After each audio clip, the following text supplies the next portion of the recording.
For the past 3 years, I've tried to quit doom scrolling. I've tried something, like I've had an idea, I've tried something. I thought, okay, this is the time, this is when I'm actually gonna quit. And I fail. Then I've waited like a few months, then I've found something, I've tried something, and it failed. Then I've tried something, and I was like, okay, this is the time, there's no way I can fail on this. And then I failed. And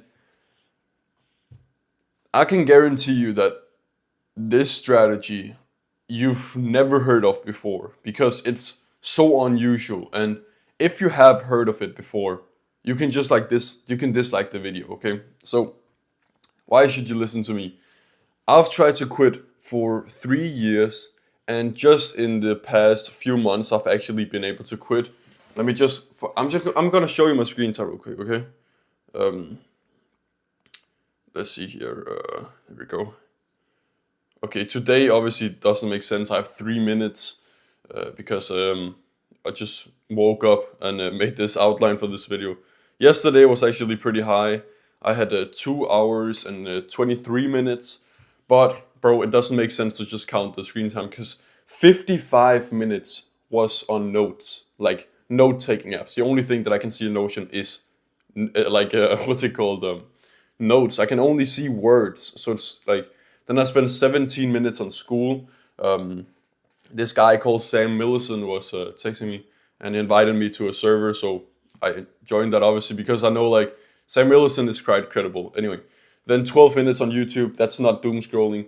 10 minutes on YouTube Studio. You already know. 9 minutes Discord, 8 minutes YouTube Music, 6 minutes ChatGPT, 5 minutes on Google, and then 3 minutes on another note-taking app. So it's like I spent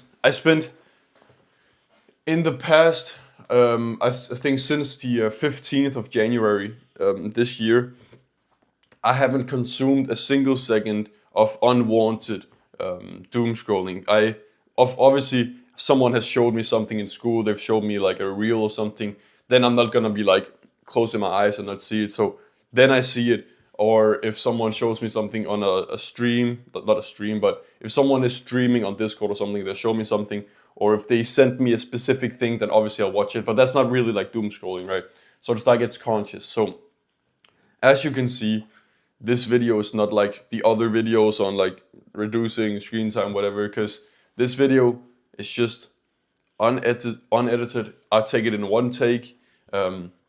If I mess up, I'll keep it in the video. It's okay. It's good for your attention span.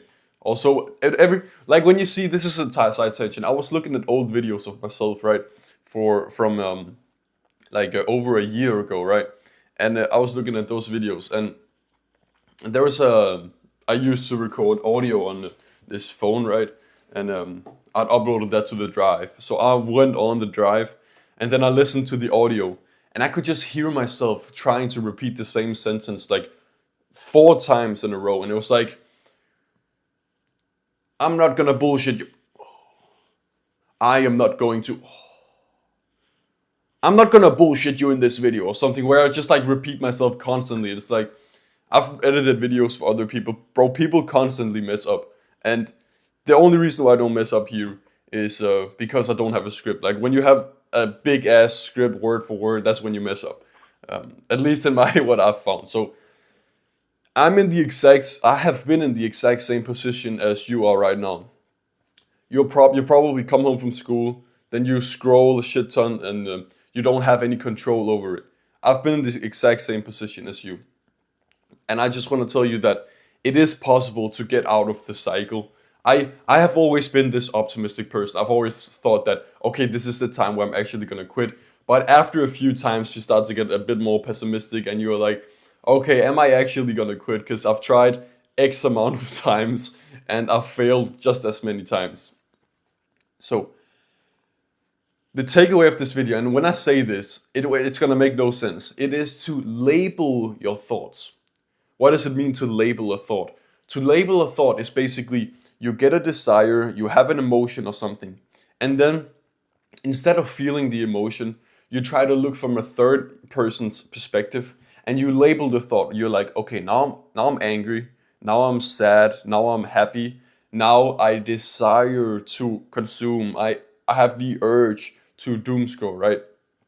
You just label the thought. When you label the thought, you're like 10 times more likely to actually, you'll think like critically, you'll think logically over, you'll think logically instead of thinking on your impulses. So I used to, like, when I come home from school, you know, gotta get my backpack up, get the key to the house, unlock. I go into the house. I always, like, in school, the toilets used to always be like disgusting, and you don't want to be caught lacking taking a shit in school, right? So I come home from school, I'd place my backpack down, go to the toilet directly, sit on the toilet, like take a massive shit, and the shits usually lasted a pretty long time, if you know what I mean, right? I've a long session on the toilet, right? Then I'd like take up my phone, right? And I always knew, I was like, okay, don't if you don't open if you don't watch a single short, then you're not gonna start doom scrolling. But then you know, on the home screen or homepage of YouTube, there's like these 4 recommended shorts. They'd always get me, bro. They'd always get me. Then I'd just like click on that, and then I'd just start consuming.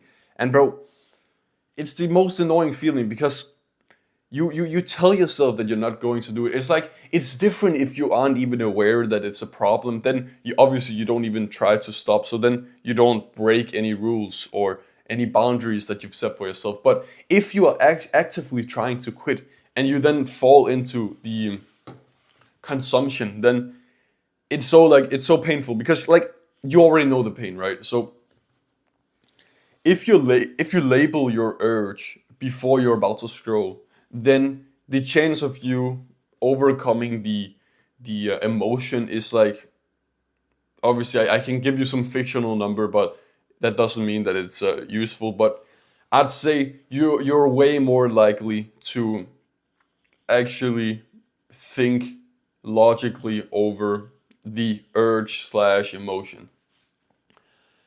What's it called?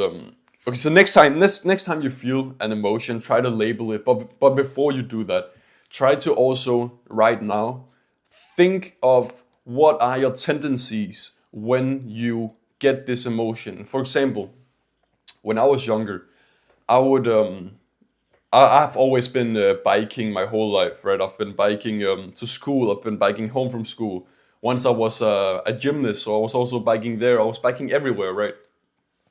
But when it was raining, I would always get like furious, mad, and sad. Like all those emotions basically at once. And it was like, I was so annoyed that my clothes, you know, the clothes, they like wrap around your legs, and like it's so uncomfortable. And I used to be way more aware of what my hair looked like. If my hair was like this or something, I'd be so annoyed, right? And one day, I don't know what happened to me, but one day, when I was biking home, I thought about just viewing this as a like, you know, a ghost, like a dead person, and viewing that as a ghost, and being like, oh, I wish I could be that dude or something like that. And then I was like, damn, it's just an emotion. It's just like when I come home and I get like when I warm up or something and I'm laying in bed, doom scrolling probably, right? Then I'm not gonna give a shit about it. I'm just gonna be over it. But I would always feel like the whole world was against me. But then, as I started labeling the thoughts, as I started labeling the when I was furious, then I stopped being furious. I would literally just be happy because I was just like more happy that I was alive. I was thinking about this ghost flying over me, wishing that he was me, and I'm actually me. Like I'm actually alive right now. Imagine how crazy it is that the universe has existed for over like multiple billions of years, right? And you'll probably only live for about 100 years. So that time frame is so minimal compared to the existence of the universe, and you're alive right now. And it's just crazy to me that we're in the time right now where we are alive. So like, just be happy with that. So yeah, the reason why it works to label your thoughts is because you're able to think logically about it. You become this third person viewer where you aren't the emotions of the brain. You are the critical, analytical person, viewer, third person's perspective of yourself. When you label your thoughts, for example, let's say I forgot to press record on this video, right? Wait, did I? No, it's still recording. But if I did forget to press record on this video, and then I went to go see if if I was actually recording, and then I saw, fuck, I wasn't recording, then I'd probably get really mad. Instead of me being really mad and then being mad like throughout the whole day or whatever, right? Then if I just label the thoughts, okay, I'm angry, I still learned something from it, I got better at speaking, I got better at articulating myself, so it's still a win. It's like, yes, it's frustrating, but it's no problem, okay? If I was able to label it, you see how in the first example, I'm looking at I'm just getting frustrated. I'm like, fuck, this is annoying, and fuck everything, and like, this is, you know, right? I'm just getting furious, getting annoyed. If I just labeled the thought, how do you think I would act? I would probably still be mad, but I'd think more like, what's the reason to be mad? Like, there is basically no reason to be mad. It's just like making your life worse. Obviously, there are times and places for everything. There is nuance to everything, but generally you don't want to be mad. Like, you just don't want to be mad. It feels kind of good to be mad, and you feel like you're the victim, and you can like I watched the Huberman podcast, right? About not about, but he was talking about something with people. They get addicted to the victimhood. They spiral down. Okay, fuck, I'm going on a side tangent. If you have the urge to scroll, label the thought, label the desire. For example, I've had so many times where I'm laying, I have a bed right here, like, it's probably closed, I don't even know if you can see it, but where I'd come home from school, I'd lay in bed, and then I'd literally punch my pillow and just thinking, one more minute, just one more minute, because I labeled the desire. If I didn't label the desire, I would have just acted on my impulses.